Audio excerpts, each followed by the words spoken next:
سوتے جاگتے اللہ کے وابستہ رہیں، اور ذکر فقط چند مخصوص چیزوں کا نام نہیں، سب سے افضل ذکر قرآن پاک ہے، اور قرآن پاک کے اندر جتنا ہے وہ بھی اللہ کا ذکر ہے۔ کلمہ قرآن میں ہے، اس کا ذکر ہے، تسبیح قرآن میں ہے، ذکر ہے، تحمید قرآن میں ہے، ذکر ہے۔ اسی طرح موقع کے اعتبار سے جو آپ علیہ السلام سے منقول دعائیں ہیں، ان دعاؤں کا اہتمام یہ ذکر ہے۔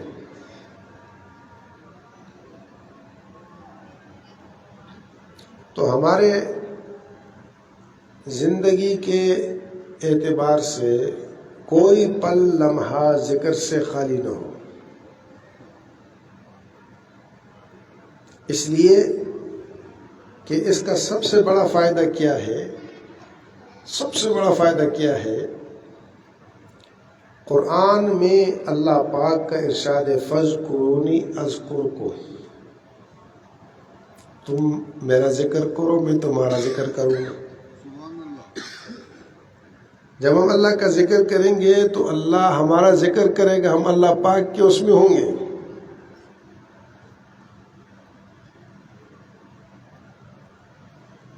اور حدیث قدسی ہے جس میں اللہ جل شانہ فرماتے ہیں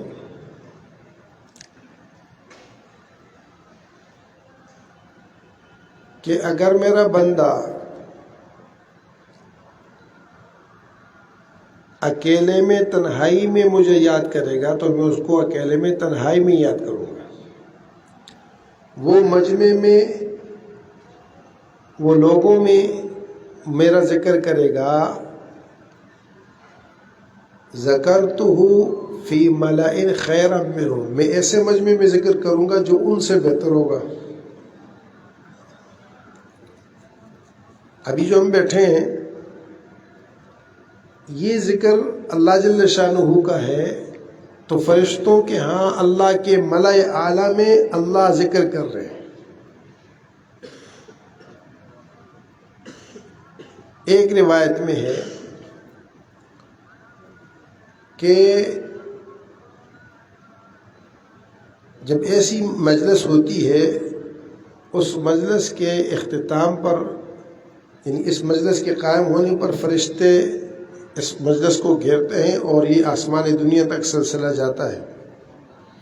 مجلس کے اختتام پر یہ سارے فرشتے اللہ کی بارگاہ میں جاتے ہیں، تو اللہ جل شانہ پوچھتے ہیں کہاں سے آئے، باوجود اللہ کے علم کے کہ اللہ جانتے ہیں، صرف گواہ بناتے ہیں فرشتوں کو، کہاں سے آئے؟ یہ اللہ ایسے مجلس تھی، لوگ بیٹھے تھے، مختلف زبانوں والے، مختلف رنگوں والے، مختلف قبیلوں والے، اور تیرا ذکر کر رہے تھے۔ تو اللہ پاک پوچھتے ہیں مجھے دیکھا؟ کہ اللہ نہیں دیکھا، دیکھ لے تو اور زیادہ ذکر کرتے۔ اچھا کیا چاہ رہے تھے؟ یہ اللہ جنت کی طلب کر رہے تھے، جنت چاہ رہے تھے، جنت کو دیکھا؟ نہیں دیکھا، دیکھ لیتے اور زیادہ اس کی طلب کرتے۔ کس سے پناہ چاہتے تھے؟ اللہ جہنم سے پناہ چاہ رہے، جہنم کو دیکھا؟ نہیں دیکھا، دیکھ لیتے تو اور زیادہ آپ جہنم سے پناہ مانگتے۔ اس پر اللہ جل شانہ فرماتے ہیں اے فرشتو گواہ رہو، اے فرشتو گواہ رہو کہ میں نے ان سب کی مغفرت کر دی، ان سب کی مغفرت کر دی، اور جو چاہا جنت ان کو عطا کی، اور جس سے پناہ چاہے گی میں نے ان کو پناہ دی۔ اس پر فرشتے کہتے ہیں کہ اللہ ایک بندہ تھا، وہ گزرتے ہوئے یا مجلس میں کسی سے اس کا کام تھا، وہ آیا، وہ مجلس میں شریک نہیں تھا، تو اللہ جل شانہ اس پر فرماتے ہیں میں نے اس کی بھی مغفرت کر دی، میں نے اس کی بھی مغفرت کر دی۔ ہم قوم لا یشقا بہم جلیسہم، یہ ایسے لوگ ہیں کہ ان کے پاس بیٹھنے والا محروم نہیں ہے. ہم قوم لا یشقا بہم جلیسہم، یہ ایسی قوم ہے ان کے پاس بیٹھنے والا محروم نہیں ہے. تو پہلی چیز زندگی میں اپنانے کے اعتبار سے جو ضروری ہے وہ ہم کوشش یہ کریں کہ ہمارا کوئی پل لمحہ اللہ کے ذکر سے خالی نہ ہو. کیوں؟ فاذکرونی اذکرکم، میرا ذکر کرو میں تمہارا ذکر کروں گا. ان ذکرتنی فی نفسی ذکرتہ فی نفسی، اگر میرا ذکر تنہائی میں کرے گا، اپنے جی میں کرے گا، تو میں تنہائی میں اس کو یاد کروں گا. وَإِن ذَكَرْتَنِي فِي مَلَئٍ ذَكَرْتُهُ فِي مَلَئٍ خَيْرًا مِّنْ، اگر مجمع میں ذکر کرے گا میں اس سے بہتر مجمع میں اس کا ذکر کروں گا.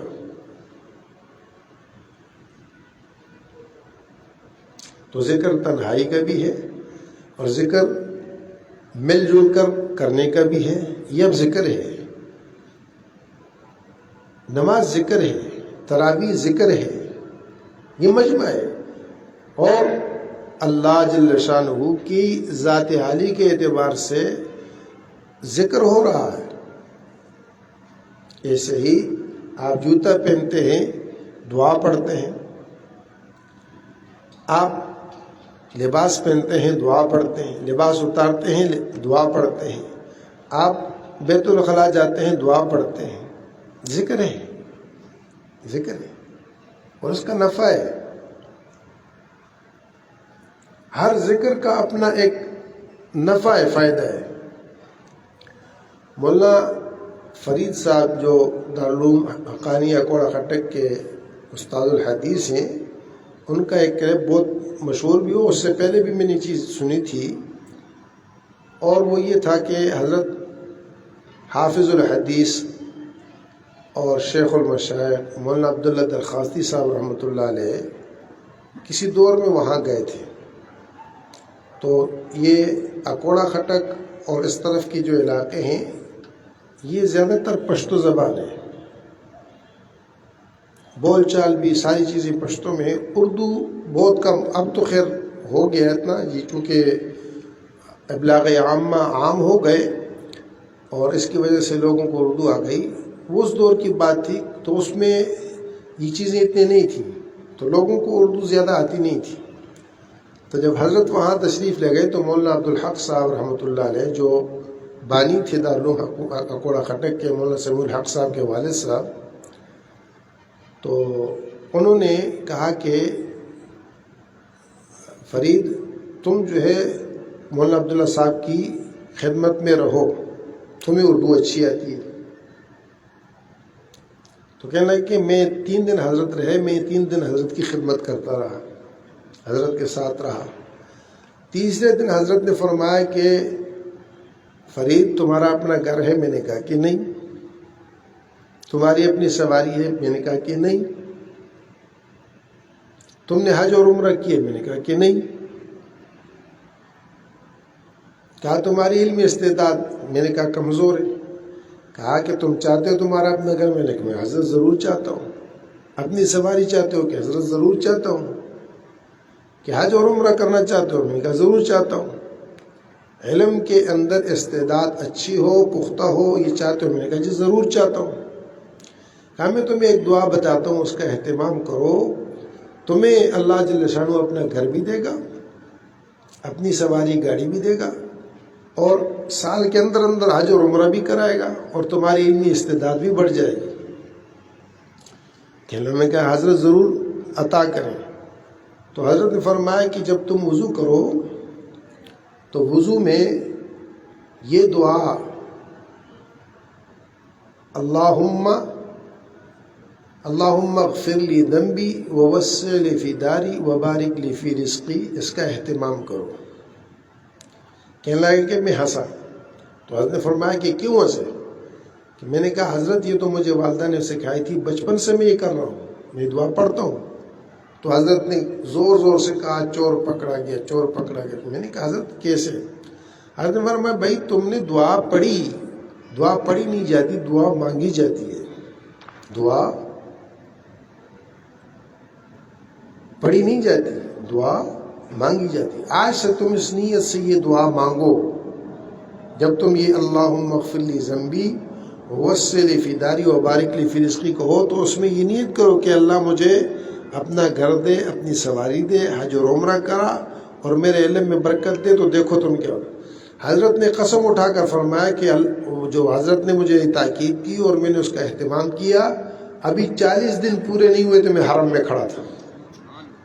40 دن پورے نہیں ہوئے تھے میں حرم میں کھڑا تھا، اور سال کے اندر اندر اللہ نے مجھے اپنا گھر بھی دیا، اپنی سواری بھی دی، اور علم کے اندر بھی اللہ نے اضافہ کیا.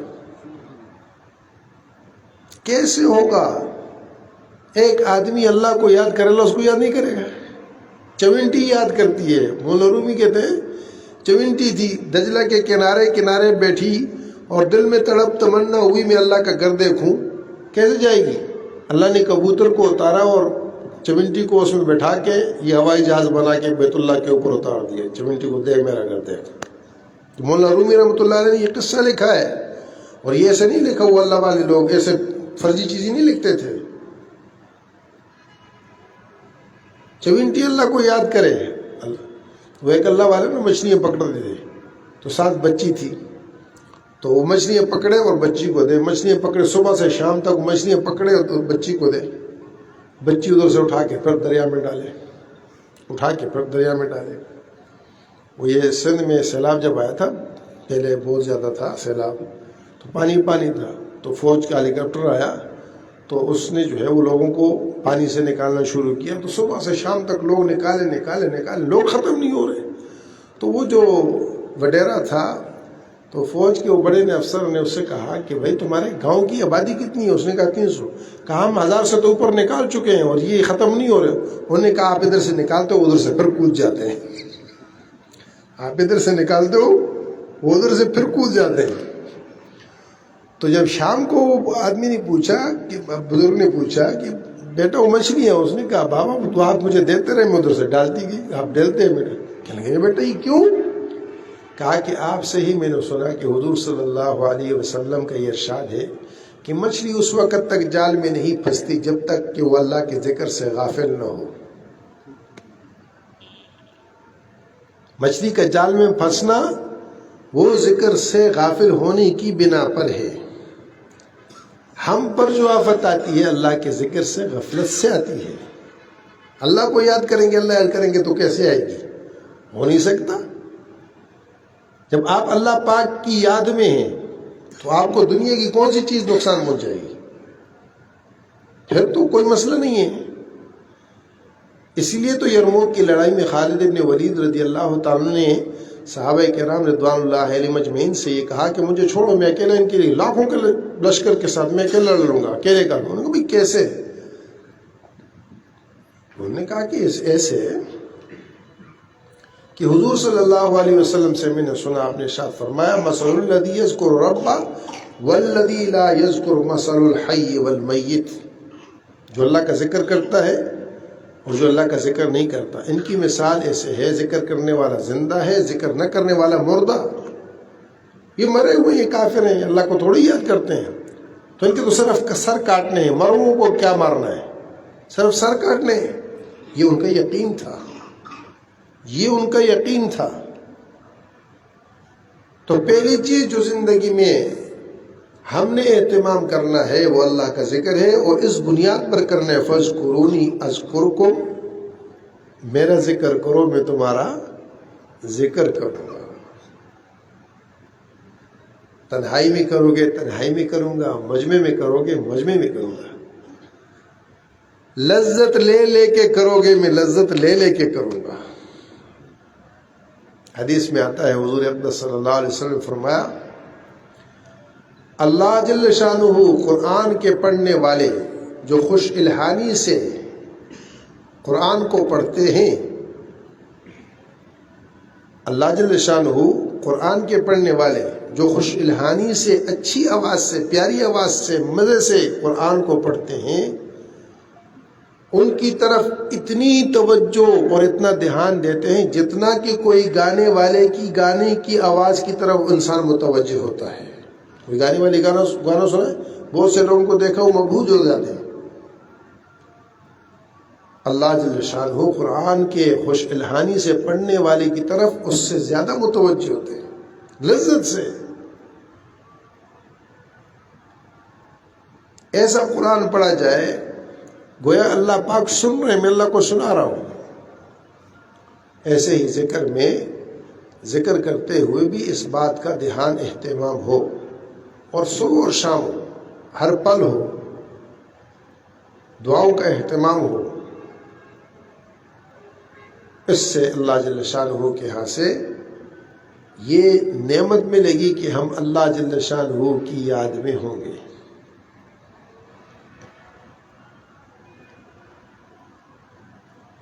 اور بسا اوقات ایسا ہوتا ہے کہ اللہ جل شانہ اپنے قریب کرنے کے لیے بندوں کو تھوڑا سا جھٹکا بھی دیتے ہیں. ایک صحابی تھے، تو شادی ہوئی سال ہو گیا. جیسے سال پورا ہوا تو وہ گھر والی نے، اس کی بیوی نے کہا مجھے طلاق دو. اس نے کہا اللہ کی بندی کیوں؟ کہا بھائی مجھے طلاق دو. بھائی بات کیا ہے؟ اس نے کہا نہیں بس مجھے طلاق دو، میں تمہارے پاس نہیں رہتی. محبت بڑی تھی اور بظاہر کوئی بات بھی نہیں تھی. بڑے حیران ہوئے کہ کیا بات ہے.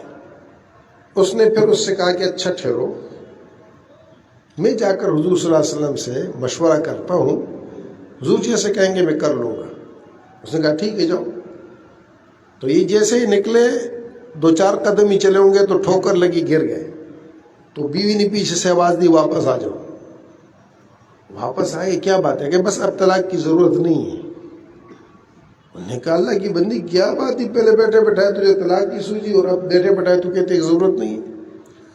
اس نے کہا یہ ہے کہ حضور پاک صلی اللہ علیہ وسلم سے میں نے سنا کہ جس آدمی کو سال کے اندر میں کوئی کسی قسم کی تکلیف نہ پہنچے تو یہ اللہ جل شانہ کی یاد سے باہر ہے. یعنی گویا کہ اس کو اللہ نے یاد نہیں کیا. اللہ کی یاد کرنے کا بھی یہ طریقہ ہے. تو اس پر کہا کہ جب تمہیں ٹھوکر لگ گئی تو میرا وہ اشکال ختم ہو گیا. میرا اشکال دیکھو، ابو جہل کیا نام ہے، فرعون کو پوری زندگی میں سر میں درد نہیں ہوا. کافر کا مزہ کرنا یہ نہیں ہے. کیوں مزے میں؟ اللہ پاک کی یاد سے باہر ہے. چھوڑو ہوئے فَتَرَكَهُمْ فِي طُغْيَانِهِمْ يَعْمَهُونَ. ان کو اللہ نے چھوڑ دیا، چلو جو کرنا ہے کرو. مومن کے ساتھ یہ معاملہ نہیں ہے. جب زیادہ اللہ چاہتے ہیں نا تو اس صورت میں تھوڑا سا اللہ آزمائشتے ہیں، کبھی بخار بھیج دیتے ہیں، کبھی سر میں درد بھیج دیتے ہیں. مقصد کیا ہوتا ہے؟ مجھے اور یاد کرو، مجھے اور یاد کرو. مزہ آتا ہے. اس لیے ان چیزوں کے وَلَنَبْلُوَنَّكُمْ بِشَيْءٍ مِّنَ الْخَوْفِ وَالْجُوعِ وَنَقْصٍ مِّنَ الْأَمْوَالِ وَالْأَنفُسِ وَالثَّمَرَاتِ وَبَشِّرِ الصَّابِرِينَ الذين إذا أصابتهم مصيبة قالوا إنا لله وإنا إليه راجعون أولئك عليهم صلوات من ربهم ورحمة أولئك هم المهتدون. تو اللہ جل شانہ کو یاد کرنے کا سب سے بڑا فائدہ کیا ہے کہ ہم اللہ کی یاد میں ہوں گے. اللہ جل شانہ ہمیں یاد کریں گے. فاذکرونی اذکرکم واشکروا لی ولا تکفرون. اور اس کے ساتھ ساتھ جو دوسری چیز ہے وہ اہم، اور وہ ہے اللہ کا شکر. وہ اللہ کا شکر، ہر حال میں شکر، اٹھتے بیٹھتے شکر. یا اللہ تیرا شکر، یا اللہ تیرا شکر. شیخ سعدی رحمۃ اللہ علیہ کہتے ہیں کہ میں نے دجلہ کے کنارے ایک آدمی کو دیکھا، پورا جسم زخمی ہے، پورا جسم زخمی ہے. تو میں اس کے قریب گیا تو وہی کہتا ہے اللہ تیرا شکر. اللہ، میں نے کہا بھائی تیرے پاس شکر کی ہے کیا چیز جو تو شکر کر رہا ہے؟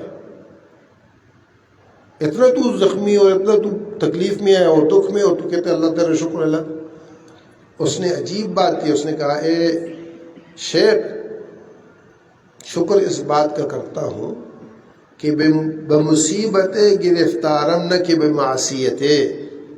مصیبت میں پھنسا ہوا ہوں معصیت میں، نافرمانی میں، گناہ میں نہیں پھنسا ہوا. شکر اس بات کا کر رہا ہوں مصیبت ہے یہ نکل جائے گی، معصیت میں نہیں پھنسا ہوا، گناہ میں نہیں پھنسا ہوا. تو شکر جب ہوگا، شکر کا پھل کیا ہے؟ لئن شکرتم لازیدنکم.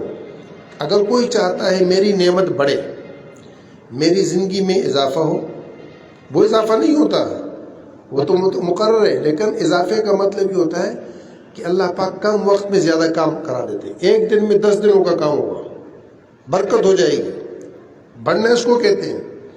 تو لئن شکرتم لازیدنکم، جس نعمت پر شکر کرو گے اس نعمت میں اللہ اضافہ کرے گا. یہ اللہ کا وعدہ ہے. لازیدنکم، یہ تاکید در تاکید، دو تاکید ہیں، علماء سمجھتے ہیں. لام بھی تاکید کا ہے، لازیدن، اور نون بھی تاکید کا ہے، میں ضرور بالضرور ان کی نعمتوں میں اضافہ کروں گا.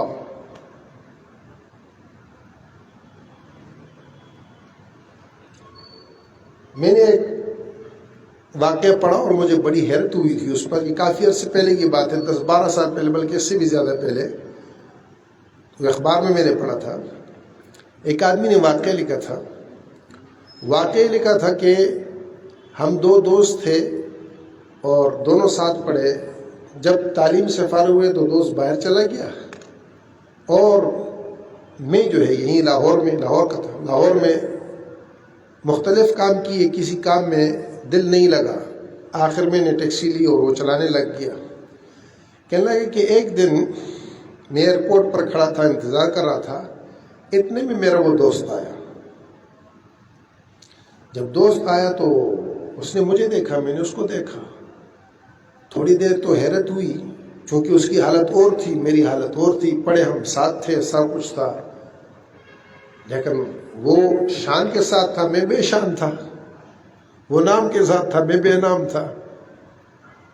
وہ خوشحال تھا، میں بدحال تھا. تو کہنے لگے کہ خیر، پھر ملے ہم ایک دوسرے سے اور حال احوال لیا. تو کہنے لگے کہ یہ باتیں بعد میں کریں گے، تم کیا کرو؟ میں نے کہا میں ٹیکسی چلاتا ہوں. کہتے ہیں کہ چلو، میں جب تک ہوں تمہاری گاڑی جو ہے میرے اس میں رہے گی، میرے ساتھ رہو. تو اندھے کو کیا چاہیے؟ آنکھ چاہیے. ایسے روزی رزق والوں کو کیا چاہیے؟ یہی چاہیے کہ بھئی کسی طریقے سے وہ ہو جائے. کہنے لگا کہ میں نے کہا بہت اچھا. کہنے لگا کہ میں اس کے ساتھ لگا رہا. میں جب بھی بات کرتا ہوں کہتے کر لیں گے، کسی وقت فارغ ہو کے بات کر لیں گے. لیکن ایک عادت میں نے اس کی یہ دیکھی کہ وہ اٹھتے بیٹھتے ہر وقت میں کہ اللہ تیرا شکر ہے، اے اللہ تیرا شکر ہے. گاڑی میں بیٹھے اللہ تیرا شکر ہے، نکلے اللہ تیرا شکر ہے، کسی چیز کو اٹھائے اللہ تیرا شکر ہے، گھر میں جائے اللہ تیرا شکر ہے. کہنے لگا کہ میں حیران. خیر 2 مہینے وہ رہا، 2 مہینے میں اس کے ساتھ رہا. اس نے مجھے بہت کچھ دیا، اس لیے کہ دوست بھی تھا، صرف مزدوری نہیں دی، مزدوری کے ساتھ بھی بہت کچھ دیا. کہنے لگے کہ آخر ایک دن بیٹھا اور کہنے لگا اب میرے جانے کا وقت ہے، اور تمہارا مسلسل سوال کرنا اور یہ پوچھنا کہ بھائی یہ کیا معاملہ ہے، تو میں نے اس لیے اتنی تاخیر کی کہ تم پہلے میرے ساتھ رہ کر اچھی طرح مجھے دیکھ لو. یہ جو گھر ہیں، یہ جو کچھ ہے، یہ سارا کچھ کہنے لگا کہ یہ صرف اور صرف اس شکر کی بدولت ہے جو میں کرتا ہوں. یہ شکر کی بدولت ہے جو میں کرتا ہوں. شکر کو اختیار کرنے پر اللہ کے ہاں سے یہ معاملہ ہوتا ہے. شکر کرنے والا نعمت سے محروم نہیں ہوتا، اس لیے کہ اللہ جل شانہ جس چیز پر تاکیداً قسم اٹھا لیں لازیدنکم، تو اس میں کیسے کمی آ سکتی ہے، اس میں کیسے خرابی آ سکتی ہے. تو بہرحال بات کی تو کچھ باتیں بعد میں ہیں. یہ 2 چیزیں یہ ذہن نشین کر لیں اور آپس میں اس کا مذاکرہ بھی کر لیں. ایک ذکر، دوسرا شکر. ایک ذکر، دوسرا شکر.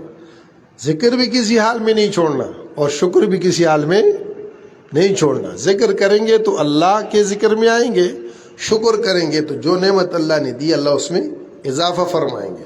اللہ پاک ہمارے ایمان کے نعمت کے اعتبار سے بھی ہم شکر کریں، اور باقی اعمال کے اعتبار سے بھی جو اللہ پاک نے ہمیں دیے ہیں، نماز اللہ کی نعمت ہے، قرآن اللہ کی نعمت ہے، اور سب سے بڑی نعمت جس کو اللہ نے نعمت کہا وہ محمد الرسول اللہ صلی اللہ علیہ وسلم۔ الحمدللہ رب العالمین والصلاة والسلام علی سید الانبیاء والمرسلین سیدنا مولانا محمد وآلہ وصحبہ اجمعین۔ یا اول الاولین یا آخر الآخرین یا ذا القوة المتین یا راحم المساکین یا ارحم الراحمین یا ارحم الراحمین یا حلیم یا علیم یا علی یا عظیم یا اول یا آخر یا ظاہر یا باطن انک علی کل شیء قدیر۔ اللهم لك الحمد حمدا كثيرا طيبا مباركا كما أنت أهله، ولك الشكر شكرا كثيرا كما أنت أهله، ولك المجد ولك الكبرياء كما أنت أهله، فصل صلاة طيبة مباركة على عبدك ورسولك وحبيبك النبي الأمي الهاشمي القريشي المكي المدني وعلى آله وصحبه وعلى جميع الأنبياء والمرسلين والملائكة المقربين وعلى عبادك الصالحين كما أنت أهله، وافعل بنا كما أنت أهله فإنك أهل التقوى وأهل المغفرة۔ اللهم إنا نسألك موجبات رحمتك وعزائم مغفرتك والغنيمة من كل بر والسلامة من كل إثم، لا تدع لي ذنبا إلا غفرته ولا هما إلا فرجته ولا دينا إلا أديته ولا مريضا ومرضا إلا شفيته ولا ضالا إلا هديته ولا حاجة من حوائج الدنيا والآخرة هي لك رضا إلا قضيتها برحمتك يا أرحم الراحمين۔ اللہ ہم تیرے بندے ہیں، تو ہمارا رب ہے۔ یا اللہ ہم ضعیف کمزور ہیں، تو قوی قادر ہے۔ اے اللہ ہم گناہ گار خطا کار ہیں، تو غفار و ستار ہے، تو مہربان اللہ ہے۔ اے اللہ جب کوئی مہربان اور کریم کسی یا اللہ سائل کو دیکھتا ہے اس کو محروم نہیں کرتا۔ ہم تیرے گھر میں رمضان کے ان لمحوں اور گھڑیوں میں اے اللہ اس مجلس ذکر کے بعد، مجلس توبہ کے بعد تجھ سے اپنے اور پوری امت کی گناہوں کی معافی چاہتے، ہمیں معاف فرما۔ ہمارے بچوں کو، بڑوں کو، بھائیوں کو، اولاد کو، عزیزوں کو، دوست کو، اقارب کو اے اللہ سب کو معاف فرما دے، ہماری مغفرت کا فیصلہ فرما۔ اس رمضان میں اے اللہ تو اپنے ہاتھ سے ہمارے لیے مغفرت کے فیصلے فرما، جہنم سے خلاصی کے فیصلے فرما، اپنی رحمتوں کے نزول کے فیصلے فرما۔ اے اللہ ہمیں شقیوں میں سعیدوں میں شمار نہ فرما۔ اس رمضان کو ہمارے لیے، ہمارے گھرانے کے لیے، ہمارے بچوں کے لیے، ہمارے بھائیوں بہنوں کے لیے، ہمارے عزیز و اقارب کے لیے، ہمارے دوست احباب کے لیے نجات کا ذریعہ بنا، کامیابی کامرانی کا ذریعہ بنا، یا اللہ سرخروئی کا ذریعہ بنا، اپنے قرب کا ذریعہ بنا، اپنی محبت کا ذریعہ بنا، اپنے یا اللہ رحمتوں کے نزول کا باعث بنا۔ اللہ تو نے ہمیں معاف نہیں کیا ہم تباہ ہو جائیں گے، اور تو نے ہمیں معاف کیا تیرا کچھ نہیں بگڑے گا۔ اے اللہ جب تیرا کچھ نہیں بگڑے گا، تیرا حبیب خوش ہوگا، شیطان رسوا ہوگا، تو ہمیں معاف فرما دے۔ ہم معافی کے قابل نہیں، اس میں کوئی شک نہیں، پر تیرے ذات کے سوا ہمارا کوئی نہیں ہے۔ اپنے کرم فضل کا معاملہ فرما، ستاری غفاری کا معاملہ فرما، رحم و جود کا معاملہ فرما، احسان کا معاملہ فرما۔ ہمیں یوں نہ چھوڑ یا اللہ، ہمیں ہمارے نفسوں کے اور شیطان کے اور اپنے غیر میں کسی کے حوالے نہ فرما۔ ہم پر رحم فرما، کرم فرما، احسان فرما، ہماری تمام بگڑیاں بنا، مسائل کو حل فرما، پریشانیوں کو دور فرما، الجھنوں کو ختم فرما، قرضوں کو ادا فرما، بیماریوں کو جتنے بیمار ہیں شفائے کاملہ عاجلہ مستمر نصیب فرما۔ یا اللہ ہمارے نعیم ملک کو شفا عطا فرما، شامان لونڈ صاحب بیمار ان کو صحت عطا فرما۔ یا اللہ ہمارے علی بھائی ہیں ان کو صحت عطا فرما۔ اس کے علاوہ جتنے بھی دوست احباب، ایک طالب علم نے اپنی والدہ کا کہا ان کو بھی صحت عطا فرما۔ اس کے علاوہ جتنے دوست احباب بیمار ہیں، ہمارے خالد اقبال صاحب کی خوش دامن بیمار ہیں، اپنے فضل سے ان کو بھی شفا نصیب فرما، شفا کلی عطا فرما۔ اپنے خزانوں سے اے اللہ اپنے کرم سے، اپنے خزانوں سے، اپنے رحم و کرم سے اے اللہ ہماری دنیاوی ضرورتوں کو بھی پورا فرما، اخروی ضرورتوں کو بھی پورا فرما، ہماری ملازمت کی پریشانی ان کو دور فرما، کاروبار کی پریشانی ان کو دور فرما، گھر کی پریشانیاں ہیں دور فرما، جو بے نکاح بچے بچیاں ہیں رشتوں کا انتظام فرما، جن کے نکاح ہوئے ان کو کامیاب اور کامران فرما۔ اے اللہ اپنے کرم سے، فضل سے ہمارے والدین اعزاء اقارب جتنے دنیا سے رخصت ہو چکے ان کی مغفرت فرما، ان کو اپنی جوال رحمت میں جگہ نصیب فرما۔ اللہ اپنے فضل سے، لطف و احسان سے یا اللہ جامع بیت العتیق اور اس کی مسجد اور اس کی یا اللہ مدرسے کے اعتبار سے یا اللہ جو ہم تجھ سے مانگتے ہیں سڑک سے سڑک تک یہ ساری جگہ ہمیں عطا فرما، اور جن احباب نے، دوستوں نے یا اللہ جن احباب اور دوستوں نے اس کام میں جس حد تک حصہ لیا تو سب کے یا اللہ احوال سے واقف ہے، یا اللہ دنیا آخرت کے اعتبار سے اپنے شان ان کو اس کا بدلہ نصیب فرما، اور اس کے یا اللہ بدلے میں ان کی اولاد کی خوشیوں نے نصیب فرما، ان کے گھر کی خوشیوں نے نصیب فرما، برکت عطا فرما، خیر نصیب فرما۔ یا اللہ مسجد ام رمان کی تعمیر کے اعتبار سے جتنے مراحل رہتے ہیں ان کو خیر و عافیت سے پورا فرما دے، اس کو یا اللہ انجام تک پہنچا دے، یا اللہ اس میں جو رکاوٹیں ہیں دور فرما، اور تمام ضرورتیں یا اللہ جامع بیت العتیق کی اور مسجد ام رمان کی اس کے علاوہ مدارس کی اپنے غیب کے خزانوں سے پوری فرما۔ یا اللہ یہاں کے اخراجات ہیں یا اللہ انسانوں کے بس کے نہیں، تیری کرم سے آج تک ہوا، آئندہ بھی ہوگا، تجھ سے مانگتے ہیں اپنے فضل سے ہماری تمام چھوٹی اور بڑی ظاہری اور باطنی یا اللہ دنیاوی اخروی ضرورتیں پوری فرما، ہمیں اخلاص کے اعلیٰ مراتب نصیب فرما، حضور کریم علیہ السلام کے اعلیٰ اخلاق عطا فرما، ایمان پر جینا، ایمان پر خاتمہ نصیب فرما، اور مرتے وقت ہم سب کو لا الہ الا اللہ محمد الرسول اللہ واشہد ان لا الہ الا اللہ واشہد ان محمد عبدہ ورسولہ نصیب فرما۔ آمین آمین وصلی اللہ علی حبیبہ۔